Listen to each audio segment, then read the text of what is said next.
सो है गाइस, कैसे हो आप सब। This is Rohit 20AR10038 IIT Kharagpur. And आज का वीडियो बहुत ही इंपॉर्टेंट है। और सबसे पहले मैं बता दूं कि मैंने 3 सीरीज लॉन्च किए हैं फिजिक्स के एवरग्रीन क्वेश्चंस को लेके। सबसे पहला प्योरली जे एडवांस ओरिएंटेड है, दूसरा प्योरली जे मेंस, एंड जो तीसरा है वो प्योरली नीट बेस्ड पे, ठीक है। और सबसे पहले मैं बता दूँ कि ये एवरग्रीन क्वेश्चंस है क्या।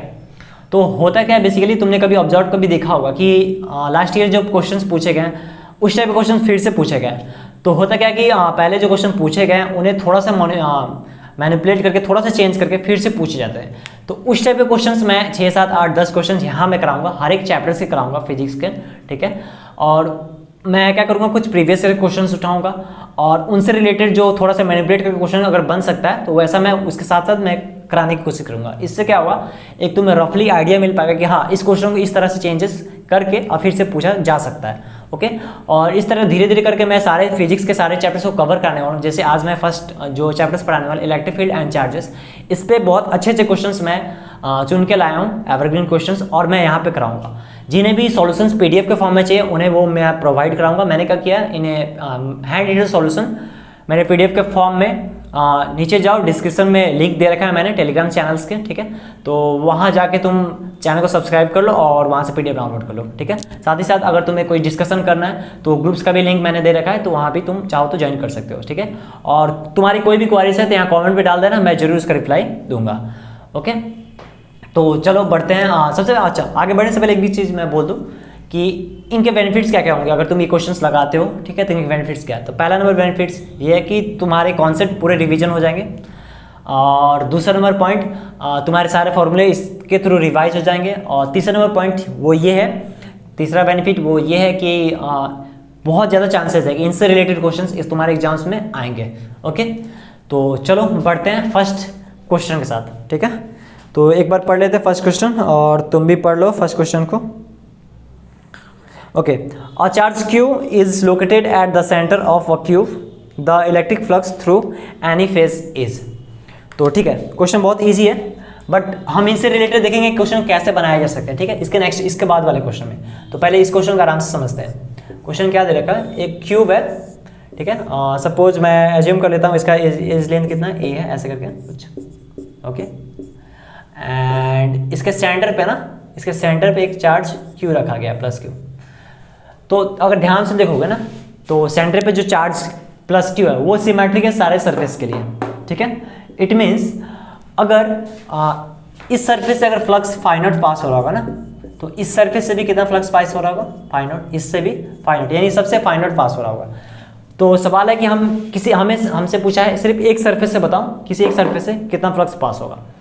तो एक सरफेस से डायरेक्ट इंटीग्रेट कर निकालना E.ds थोड़ा मुश्किल है, बट हमें पता है कि टोटल कितना फ्लक्स पास होगा किसी इस वॉल्यूम से, वो तो हम आराम से गॉस लॉ का यूज करके निकाल सकते हैं कि total flux passes through this cubical volume, वो कितना हो जाएगा, फाइव टोटल, वो कितना हो जाएगा जो फ्लक्स पास होगा इस चार्ज के कारण, Q enclose by epsilon not, Q enclose by epsilon naught, ठीक है। Q इनक्लोज कितना है, प्लस Q दे रखा है, डाल दो यहाँ पे, बाय एप्सिलॉन नॉट। ये हो गया तुम्हारा फाइव टी। लेकिन रुको, फाइव टी मतलब क्या है, टोटल फ्लक्स 1, 2, 3, 4 टोटल 6 सरफेस से जो पास हो रहे हैं। तो मैं क्या लिखूंगा, फाइव टी को क्या लिख सकता हूँ, five T is equal to what, five naught पहले वाले सरफेस से, फिर सेकंड वाले सरफेस से भी फाइव नॉट, फिर फाइव नॉट थर्ड वाले, फिर फोर्थ वाला भी फाइव नॉट, फिर फिफ्थ वाला भी फाइव नॉट, फिर सिक्स वाला भी फाइव नॉट, 1, 2, 3, 4, 5, 6। तो 6 सरफेस से फाइव नॉट पास होने वाले हैं। फाइव नॉट मैंने क्यों लिखा, और एक और चीज़, स्केलर क्वांटिटी होता है फ्लक्स, याद रखना, ठीक है, इसलिए डायरेक्ट ऐड कर सकते हैं, कोई प्रॉब्लम नहीं है। तो टोटल कितना हो जाएगा 6 इंटू फाइव नॉट। और तुम्हें क्या फाइंड करना है, यही तो फाइंड करना है फाइव नॉट क्या होगा, ठीक है। तो चलो फाइव नॉट निकालते हैं। तो फाइव नॉट कितना आ जाएगा, तो 5 टोटल अपन 6।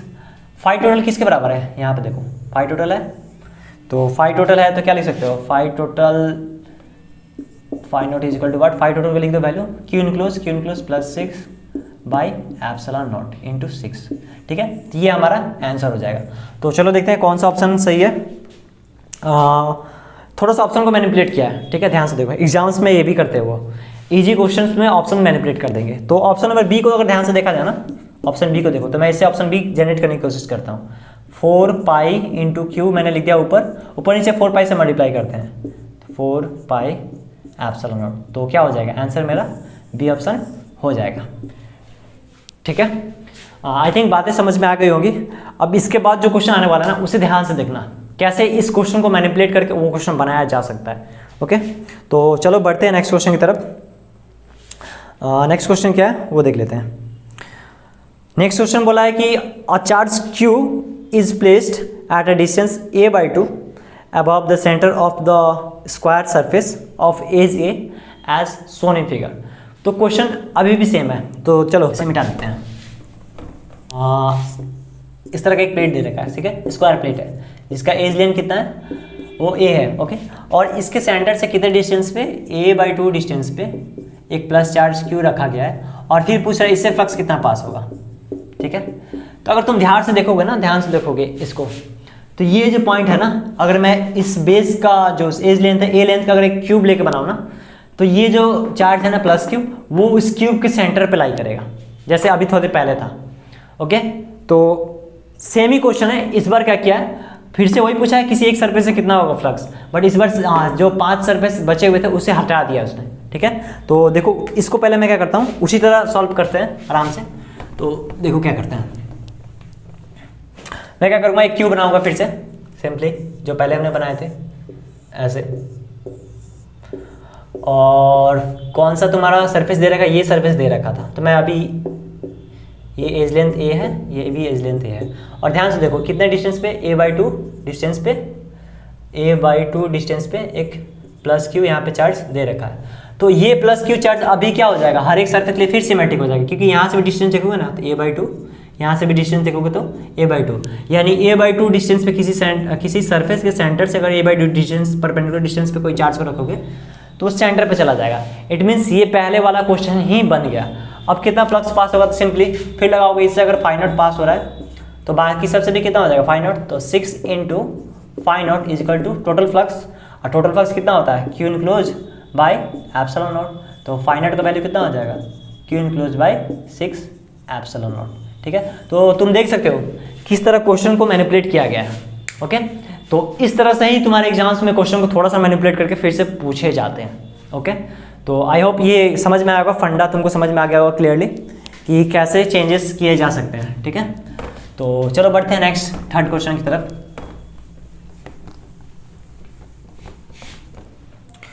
थर्ड क्वेश्चन क्या बोलते हैं देखते हैं। थर्ड क्वेश्चन ये बोल रहा है कि in a region of space the electric field is given by 8i plus 4j plus 3k and the electric flux through a surface of 100 unit area in xy plane is. ठीक है, तो तुम्हें क्या क्या दे रखा है, इलेक्ट्रिक फील्ड दे रखा है। पहले गिवन क्या क्या वो लिख लो, गिवन क्या क्या है, गिवन क्या क्या है, इलेक्ट्रिक फील्ड दिया रखा है, कितना दे रखा है, 8i plus 4j plus 3k। Okay, और साथ साथ एरिया कितना दे रखा है, एरिया का मैग्नीट्यूड, एरिया कितना दे रखा है, 100 यूनिट दे रखा है। Okay, 100 unit. तो चलो ड्रॉ कर लेते हैं एक्स वाई जेड को पहले, एक्स वाई जेड। ठीक है, और क्या दे रखा है, 100 यूनिट एरिया दे रखा है ना, किस प्लेन में, एक्स वाई प्लेन में। तो ये मेरा क्या हो जाएगा, ये 100 यूनिट एरिया हो जाएगा। ठीक है, और एक और बात, हम फ्लक्स क्या लिखेंगे, ई डॉट एरिया वेक्टर। ठीक है, इलेक्ट्रिक फील्ड कांस्टेंट है और यूनिट और एरिया वेक्टर भी कांस्टेंट है। अच्छा, एक और बात, एरिया वेक्टर निकालना हमें, एरिया का मैग्नीट्यूड तो दे रखा 100 यूनिट, बट एरिया वेक्टर में उसका डायरेक्शन भी चाहिए एरिया का। तो एरिया का डायरेक्शन क्या हो जाएगा, इस सरफेस के परपेंडिकुलर कौन सा होगा, के कैप। तो जो मेरा एरिया वेक्टर हो जाएगा, एरिया वेक्टर वो कितना हो जाएगा, 100 उसका मैग्नीट्यूड, और डायरेक्शन क्या हो जाएगा एरिया वेक्टर का, डॉट के कैप। ठीक है, तो अब फ्लक्स निकालते हैं, फ्लक्स क्या होगा, तो फ्लक्स कितना हो जाएगा, ई डॉट ए। तो इलेक्ट्रिक फील्ड कितना है तुम्हारा, 8i plus 4j plus 3k dot, ऐसे ले लो, डॉट 100k। अब देखो ये जो डॉट है ना, इसका डॉट लोगे तो एक बार इसके साथ डॉट होगा, एक बार इसके साथ डॉट होगा, एक बार इसके साथ डॉट होगा। तो जब i कैप डॉट के कैप होगा तो क्या हो जाएगा, 0, क्योंकि 90 डिग्री पे है, प्लस इसके साथ भी डॉट होगा 0, प्लस के कैप डॉट के कैप 1 हो जाता है, और यहाँ 3 है, यहाँ 100 है, तो कितना हो जाएगा 300। तो तुम्हारा ओवरऑल जो फ्लक्स पास हुआ वो कितना आ गया, 300। ठीक है, यूनिट। और कितना यूनिट दे देगा, 300 यूनिट फ्लक्स पास हो जाएगा। ठीक है, तो ऑप्शन नंबर कौन सा हो जाएगा, ऑप्शन नंबर बी। ठीक है, तो ये बहुत सिंपल क्वेश्चन था, बट अगर ये वाला फंडा किसी को अगर पता नहीं होगा ना तो फिर ये क्वेश्चन भी बनाना मुश्किल हो जाएगा। तो आई विल से डैट कि थोड़ा बहुत ज्योमेट्री क्लियर रखो। ठीक है, थोड़ा बहुत मैथ्स पढ़ते रहो, जो बेसिक पढ़ाए गए मैथमेटिक्स उन्हें बार बार रिवीजन करते रहो। ठीक है, फिजिक्स जनरली फिजिक्स में क्वेश्चन इसलिए नहीं बन पाते ना कि हमारे जो बेसिक्स मैथमेटिक्स जो पढ़ाए गए हैं, ठीक है, वो हमें अच्छे से रिवीजन नहीं होता, हमें अच्छे से याद नहीं होता सारे फंडे। ओके, इसलिए फिजिक्स में कुछ कुछ क्वेश्चन फंस जाते हैं। तो आई विल से डैट कि एक रेगुलर इंटरवल पे तुम बेसिक मैथमेटिक्स का रिवीजन करते रहना चाहिए। ठीक है, और करते भी रहो। तो चलो बढ़ते हैं थर्ड क्वेश्चन की तरफ। थर्ड तो हो गया, आई थिंक फोर्थ क्वेश्चन की तरफ। आई होप कि ये क्वेश्चन तुम्हें समझ में आया होगा मैंने कैसे बनाया। ठीक है, तो चलो नेक्स्ट टाइम अगर हो सकता है, अगर किसी को मैनिपुलेट करना हो ना तो वो क्या करेगा, एक्सवाई प्लेन में ना सेंटर्स ओरिजिन लेके एक सर्कल बना देगा। ठीक है, सर्कुलर एरिया बना देगा और फिर पूछेगा तुमसे। तो ऐसे भी बनाया जा सकता है क्वेश्चन को। फोर्थ क्वेश्चन पढ़ते हैं। फोर्थ क्वेश्चन में क्या बोला है, 4 electrical charges are arrange on the corner of 10 centimetre square edge zone. What would be the direction of the resulting electric field at center P। Okay, direction बताना है, ये तो और सिंपल है, बट इसमें थोड़ा सा छोटा सा एक लॉजिक है सॉल्व करने का। हम लोग प्रॉपर मैथड से अगर सॉल्व करेंगे तो टाइम लग जाएगा ज़्यादा, बट देखो कैसे सॉल्व करते हैं इसे। दिस इज माई स्क्वायर जिसका एज लेंथ कितना दे रखा है, ए दे रखा है। ठीक है, एंड यहाँ पे कितना चार्ज है, -2q, यहाँ पे कितना है +q, और यहाँ पे कितना है +2q, ये भी एज लेंथ कितना दे रखा है 10, और फिर ये कितना है -q। ठीक है, अगर ध्यान से देखा जाए, ठीक है, एक चीज़ याद रखो। चलो एक कॉन्सेप्ट देखते हैं सिंपली। मैंने क्या लिया, ए बी। ठीक है, ए बी एक लाइन ले लिया। ठीक है, जिसका लेंथ टोटल कितना है 10 है, और इसका जो मिड पॉइंट है एम ले लिया मैंने। ठीक है, और ये लेंथ कितना हो जाएगा 5, ये लेंथ 5 हो जाएगा। और यहाँ चार्ज +q रखूँ, यहाँ पे +q रखूँ, तो ओवरऑल इलेक्ट्रिक फील्ड यहाँ पे कितना होने वाला है 0। ऐसा क्यों, इलेक्ट्रिक फील्ड पहला बात वेक्टर क्वांटिटी होता है, और यहाँ पे दोनों के कारण मैग्नीट्यूड कितना होगा, सेम ही होगा, k/5², और इसी कारण में कितना हो जाएगा यहाँ पे k/5²। इसका डायरेक्शन इधर की ओर होगा, इसका डायरेक्शन इधर की ओर होगा। तो जब हम ऐड करेंगे ना वेक्टर क्वांटिटी को, एक अगर आई कैप की ओर होगा तो एक -i कैप की ओर होगा। ठीक है, तो ऐड करेंगे तो क्या हो जाएगा 0 समेशन। तो यहाँ ध्यान से देखो, क्या ये चीज़ को हम अप्लाई कर सकते हैं, अगर ध्यान से इसको मिलाए ना डायगोनल को ऐसे, तो ये लेंथ और ये लेंथ इक्वल है। ओके, ये लेंथ और ये लेंथ इक्वल है, बट यहाँ पे एक -q है, यहाँ पे -2q है। तो एक काम करते हैं, सुपरपोजिशन लगाते हैं। अभी थोड़ा देख लिए एक ऐसे करते हैं, इस -q पर चेंज करते हैं, -q, और एक और लिख देते हैं यहाँ पे -q, ओवरऑल -2q है। तो एक -q को कैंसिल कर देगा। ठीक है, एक -q को कैंसिल कर देगा। ठीक है, तो यहाँ पे इलेक्ट्रिक फील्ड टोटल इन दोनों का कारण कितना जनरेट होगा 0। तो इसको भूल जाओ, इसको भी भूल जाओ, अब बच्चा बस एक -q। तो अभी ऐसे रहने दो। फिर इन दोनों को देखो ध्यान से, एक +q और एक +q क्या करेगा, इसको कैंसिल कर देगा। तो यहाँ पे कितना बच जाएगा +q। अब देखो, अब क्या करना है हमें तो सिर्फ डायरेक्शन पूछा है, तो मैग्नीट्यूड वगैरह निकालने का भी झंझट नहीं है। ठीक है, दिस इज माई सेंटर। तो यहाँ पे इलेक्ट्रिक फील्ड इसके कारण किधर होगा, इधर क्यों होगा, E1 मान लेते हैं इसे। और मैग्नीट्यूड कितना होगा, तो इसका डिस्टेंस अगर r ले लें यहाँ से, तो k/r²। इसके कारण इलेक्ट्रिक फील्ड किधर होगा, इधर क्यों होगा, क्यों, क्योंकि नेगेटिव चार्ज है। नेगेटिव चार्ज अपनी ओर इलेक्ट्रिक फील्ड को जनरेट करता है, और पॉजिटिव चार्ज अपने से दूर की ओर इलेक्ट्रिक फील्ड जनरेट करता है। ठीक है, तो यहाँ कितना हो जाएगा k/r²। दोनों का मैग्नीट्यूड सेम है। ठीक है, दोनों का मैग्नीट्यूड सेम है। ये E जनरेट करा है, तो ये भी कितना जनरेट करेगा E। अब ध्यान से देखा जाए तो 2 वेक्टर है। ओके, और 2 वेक्टर ये ऐसे कुछ है, तो इनको अगर मैं ब्रेक करूँ ना कंपोनेंट्स को, तो इसके 2 कंपोनेंट्स होंगे, एक इसके अलोंग और एक परपेंडिकुलर। ठीक है, फिर इसका भी एक कंपोनेंट ब्रेक करूँगा इसके अलोंग और एक परपेंडिकुलर। ठीक है, तो 2 En मिलेगा मुझे 2, और 2 टेंजेंशियल मिलेगा, 2 टेंजेंशियल मिलेगा। तो क्या होगा, सॉरी, एक टेंजेंशियल यहाँ पे होगा, एक टेंजेंशियल यहाँ पे होगा। तो ये ET और ET कैंसिल कर लेंगे, ये ET कैंसिल कर लेंगे, बचे हुआ क्या हो जाएगा मेरा, ऊपर की ओर सिर्फ 2En चल जाएगा। En क्या है, normal component. Suppose angle 45 degree है ना, तो ऊपर की ओर कितना हो जाएगा, इसके कारण E/√2 इसी कारण भी E/√2। ऐसा पढ़ा होगा ना कॉम्पोनेंट वाला। देखो ये सपोज तुम्हारा ऐसे कुछ फोर्स है F मैग्नीट्यूड का, ये थीटा है, तो यहाँ पे कितना हो जाएगा F cos थीटा, और यहाँ पे कितना हो जाएगा F sin थीटा, है ना। तो यहाँ पे वही 2 sin थीटा ऊपर रह जाएगा और एक cos थीटा वाला कैंसिल हो जाएगा, ठीक है। तो ओवरऑल डायरेक्शन किधर की ओर हो जाएगा, ऊपर की ओर हो जाएगा। ओके तो देखो इस क्वेश्चन को अगर प्योरली मैथमेटिकली बनाते तो टाइम ज़्यादा लग जाता, बट इस तरह से अगर हम सॉल्व करेंगे तो बहुत जल्दी के जल्दी हो जाएगा। मैं बोलूँगा कि एग्जाम्स में जब भी क्वेश्चन आए ना तो बस 30 से 40 सेकंड के लिए उसे देखो, ध्यान से देखो क्वेश्चन को तो पहले बार 2 बार पढ़ने की कोशिश करो, जल्दी 2 बार पढ़ लो और 30 सेकंड बस उसे देखो कि मैं कैसे अप्रोच लूँ, क्या मैं प्योरली मैथमेटिकली सॉल्व करूँ इसे या फिर कोई सिंपल ट्रिक वगैरह या फिर सिंपल ऑब्जर्वेशन से भी सॉल्व हो सकता है। अगर सिंपल ऑब्जर्वेशन से सॉल्व हो सकता है तो वैसे ही करो, नहीं तो फिर अगर तुम प्योरली मैथमेटिकली सॉल्व करोगे तो ज़्यादा टाइम लग जाएगा। ओके आई होप ये क्वेश्चन तुम्हें समझ में आया होगा। तो चलते हैं नेक्स्ट क्वेश्चन की तरफ। ओके चलो नेक्स्ट क्वेश्चन पढ़ते हैं, उसके पहले मैं इसे मिटा देता हूँ। ओके हाँ तो नेक्स्ट क्वेश्चन क्या बोल रहा है, 3 charges each plus q are placed on the corner of an equilateral triangle. The electric field intensity at the centroid of the triangle is। बहुत लोगों को आंसर पता भी हो गया होगा, ठीक है, कितना होने वाला है, बहुत लोगों को नहीं पता होगा। तो चलो देखते हैं कितना आंसर आने वाला है। ये मेरा ट्रायंगल इक्विलेटरल ट्रायंगल ABC। एक और चीज़, इक्विलेटरल ट्रायंगल के क्यूब्स के स्क्वायर के इन सारे के ना जो ज्योमेट्रिकल प्रॉपर्टी होता है ना वो अच्छे से याद रख लो, पूरा एकदम जवान पे होना चाहिए तुम्हारे, ठीक है। क्योंकि एग्जाम्स में अगर कोई क्वेश्चन फंसता है ना, कोई अगर चार्जेस वगैरह जो भी लगा के यहाँ क्वेश्चन तुमसे पूछे, अगर तुम फंसोगे तो वही ज्योमेट्रिकल चीज़ों में फंसोगे। बाकी कॉन्सेप्ट तो सबको पता होता है कि इलेक्ट्रिक फील्ड कितना होता है KQ/R², फोर्स कितना होता है Q × E होता है, सबको पता होता है। बट किन से क्वेश्चन नहीं बन पाता है, जिन्हें इन सब का प्रॉपर्टी अच्छे से याद नहीं होता है। तो आई विल बार मैं बोलूँगा कि तुम बेसिक मैथमेटिक्स बार रिविजन करो, ठीक है, और इनके प्रॉपर्टीज अच्छे से याद रखो। तो चलो क्वेश्चन की तरफ बढ़ते हैं। यहाँ पे प्लस क्यू है, यहाँ पे भी प्लस क्यू है, यहाँ पे भी प्लस क्यू है, और तुम्हें सेंट्रॉइड पे पूछा है फोर्स पूछा है कि इलेक्ट्रिक फील्ड पूछा है, क्या बोला है 3 charges are placed the electric field intensity at centroid, ठीक है।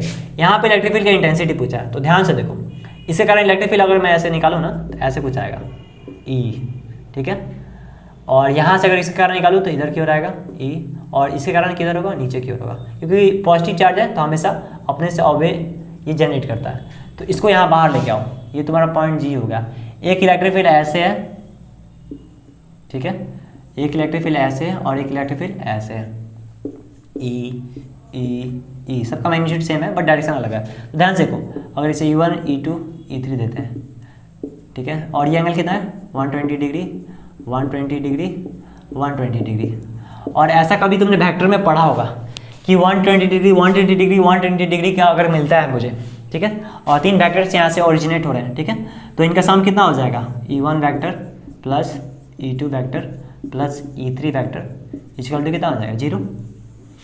अगर जिन्हें भी नहीं पता है वो क्या कर सकते हैं, इन्हें शिफ्ट करके सॉल्व कर सकते हैं। मतलब फाइनली जब शिफ्ट करके सॉल्व करोगे तो ऐसा आएगा, कुछ ऐसा आएगा E1 E2 और E3, ठीक है, और जब ऐड करोगे तो कितना हो जाएगा ये 0, ठीक है। ऐसा ही ये बनने वाला है।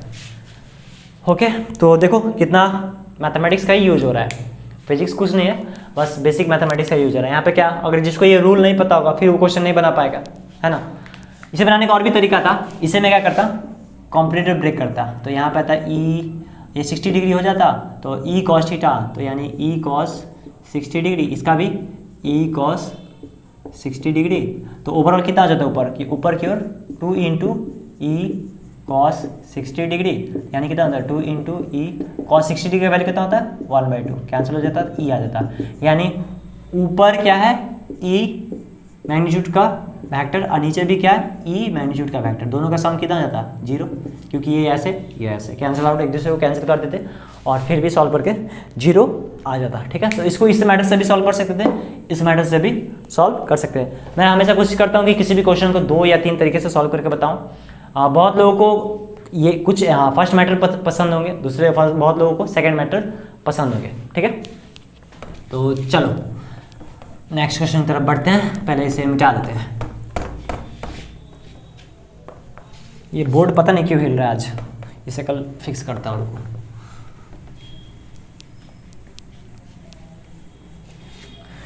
तो बढ़ते हैं नेक्स्ट क्वेश्चन की तरफ। नेक्स्ट क्वेश्चन क्या दे रखा है, क्वेश्चन बोल रहा है, ठीक है, ये क्वेश्चन बहुत इजी है, बट जिन्हें भी अगर फॉर्मूला याद नहीं हो ना, ये क्वेश्चन बिल्कुल नहीं बनेगा। तो फॉर्मूले याद होना ये भी एक अपने आप में बहुत इंपॉर्टेंट चीज़ें हैं। तो चलो पढ़ते हैं नेक्स्ट क्वेश्चन को।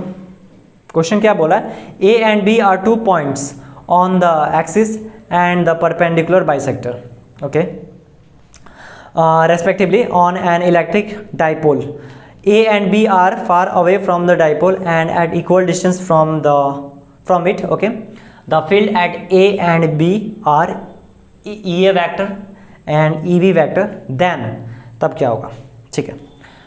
देखो डाइपोल, चलो ड्रॉ करते हैं। सबसे पहले अज्यूम करता हूँ कि मैं ये y एक्सिस है और ये मेरा x एक्सिस है, ठीक है। Let me use different colour.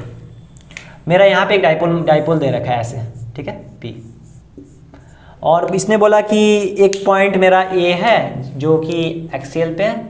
हाँ, यहाँ पे ये एक्सियल है और यहाँ पे क्या है मेरा इक्वेटोरियल। देखो इक्वेटोरियल एक्सियल क्या होता है, कौन सा एक्सिस एक्सियल होता है, कौन सा इक्वेटोरियल होता है, वो मैं पहले बता दूँ। जो लाइन इस डाइपोल मोमेंट से पास हो रहा है ना, ऐसे स्ट्रेट लाइन, ऐसे लिनियरली, इसको बोलेंगे एक्सियल, ठीक है। और इसके जो परपेंडिकुलर एक्सिस है, जो भी है लाइन है, इसे क्या बोलेंगे, इक्वेटोरियल, ठीक है। ऐसे याद रख लो अच्छे से। तो यहाँ पे जो इलेक्ट्रिक फील्ड का इंटेंसिटी है वो कितना होता है, यहाँ पे के, सपोज डिस्टेंस सेम बोला इसने लेने के लिए, ठीक है, तो मैं आर ले लेता हूँ, के 2kp vector upon R Q यहाँ पे, और यहाँ पे डायरेक्शन क्या होगा, ऐसे in the direction of dipole, यहाँ पे कितना होगा, K P vector upon R cube minus लगा दो, और इसका डायरेक्शन क्या होगा, इधर की ओर होगा, ठीक है। तो ध्यान से इन चीज़ों को देखो। तुम्हारा ई ए कितना लिखा मैंने, 2kp vector upon R Q, और ई बी कितना लिखा मैंने, -kp vector upon R cube. तो अगर इसको देखो ध्यान से, इस चीज़ को, यहाँ से भी ये चीज़ मिल जाएगा, बस माइनस को यहाँ पुट कर दो, तो जो मेरा ई ए वेक्टर हो जाएगा वो कितना, 2 इंटू इसका वैल्यू कितना हो जाएगा, -EB, तो कितना हो जाएगा, ये इक्वल टू -2EB, ओके। तो हो गया आंसर। और कौन सा ऑप्शन है देख लेते हैं एक बार, ऑप्शन नंबर सी, ठीक है। तो मेरा कितना आंसर होगा, ऑप्शन नंबर सी होगा। तो देखो तुम्हें ये चीज़ याद रखना होगा, ये बहुत इंपॉर्टेंट चीज़ है। एक्सियल पे कितना होगा, इक्वेटोरियल पे इलेक्ट्रिक फील्ड कितना होता है, इसे याद रख लो। कभी कभी ये पूछेंगे कि ये जो इलेक्ट्रिक फील्ड है वो इन्वर्सली प्रोपोर्शनल r² है कि RQ है कि क्या है, ऐसे पूछेंगे, ठीक है, ये भी पूछ सकते हैं। तो तुम्हें फार्मूले याद रखना बहुत ज़रूरी है, और इस फार्मूले को मैं बोलूँगा एकदम जुबान पे रखो अपने। तो अब बढ़ते हैं नेक्स्ट क्वेश्चन की तरफ, इसे मिटा देते हैं। तो चलो नेक्स्ट क्वेश्चन पढ़ते हैं, ठीक है। नेक्स्ट क्वेश्चन क्या बोला है, an electric dipole is placed at an angle 30 degree with an electric field intensity 2 × 10⁵ Newton, it experience a torque equal to 4 Newton meter, the charge on the dipole if the dipole length is 2 centimeter, ठीक है। क्या क्या दे रखा है मुझे, given क्या है वो पहले लिख लेते हैं। कभी एग्जाम्स में, अगर एग्जाम्स में कोई क्वेश्चन फंस रहा है ना, मतलब लगता है कि तुम बना सकते हो बट फंस रहा है, तो एक बार गिवन डाटा से लिख लो फटाफट, टाइम तो ज़्यादा नहीं है बट फटाफट लिख दो, रफली लिख लो। उससे क्या आइडिया मिलेगा कि तुम्हें कौन से फॉर्मूले यूज करने तुम्हें पता चल जाएगा, ठीक है। तो क्या क्या दे रखा है मैं लिख देता हूँ। यहाँ पे 2 सेंटीमीटर, मुझे 2 सेंटीमीटर डाइपोल का लेंथ दे रखा है। सपोज यहाँ पे -Q है, यहाँ पे +Q है, तो इसका जो लेंथ है ना 2 सेंटीमीटर है, या फिर इसको कितना दे सकते हैं, 0.02 मीटर। एक तो ये दे रखा है, दूसरा क्या चीज़ दे रखा है वो देख लेते हैं। दूसरा क्या दे रखा है मेरा, हाँ, इलेक्ट्रिक फील्ड इंटेंसिटी दे रखा है, वो कितना है, 2 × 10⁵, ठीक है, न्यूटन पर कूलम। ये इलेक्ट्रिक फील्ड इंटेंसिटी हो गया, और साथ साथ टॉर्क भी दे रखा है मुझे, टॉर्क का मैग्नीट्यूड दे रखा है, कितना है वो, 4 न्यूटन मीटर है। और एंगल कितना दे रखा है, दोनों का बीच का इलेक्ट्रिक फील्ड और इनके बीच का एंगल कितना दे रखा है, थीटा ले लो, थीटा 30 डिग्री, कुछ ऐसा सिचुएशन है, ठीक है। देखो ये तुम्हारा डाइपोल हो गया और ये तुम्हारा इलेक्ट्रिक फील्ड हो गया, ठीक है। ये तो डाइपोल के डायरेक्शन में इलेक्ट्रिक फील्ड, ये कितना है, 30 डिग्री दे रखा है। तो एक और बात बताओ मुझे, टॉर्क का तुमने वेक्टर फॉर्म में पढ़ रखा, टॉर्क कितना होता है, P क्रॉस E वेक्टर, ठीक है। इसे कैसे लिख सकते हैं, मॉड लगा देंगे तो कितना हो जाएगा, mod P vector mod E vector into sine theta, ठीक है। अब इसका वैल्यू कितना दे रखा है वो पुट कर दो, 4 मॉड पी का वैल्यू कितना होता है, मॉड पी का वैल्यू कितना होगा, डायपोल मोमेंट का मैग्नीट्यूड कितना होगा, Q into distance, Q into ये लेंथ ले लो एल, तो क्यू का वैल्यू निकालना है, लेंथ दे रखा है 0.02 मीटर, ठीक है। अब यहाँ पुट कर दो, तो 4 equal to Q into 0.02 metre into electric field का इंटेंसिटी कितना दे रखा है 2 इंटू 10⁵ इंटू साइन थीटा का वैल्यू रूट साइन 30 डिग्री कितना होता है 1/2, तो 2 से 2 कैंसिल हो गया, तो क्यू का वैल्यू कितना आ जाएगा 4/0.02 इंटू 10⁵, तो कितना होने वाला है, सॉल्व करो इसे, तो ये सॉल्व करने के बाद 2 मिली आने वाला है, ठीक है। तो तुम्हारा जो चार्ज आ जाएगा क्यू कितना आ जाएगा 2 मिली कूलम, ओके। तो देखो ये क्वेश्चन ज़्यादा टफ नहीं था, सिंपल फॉर्मूले बेस्ड थे, बट नेक्स्ट टाइम तुम्हें क्या करेंगे, ये एंगल कुछ और चेंज कर देंगे या फिर कुछ और अननोन कर देंगे, कुछ और नोन कर देंगे, ठीक है। तो इस तरह से क्वेश्चन ये बनाया जा सकता है।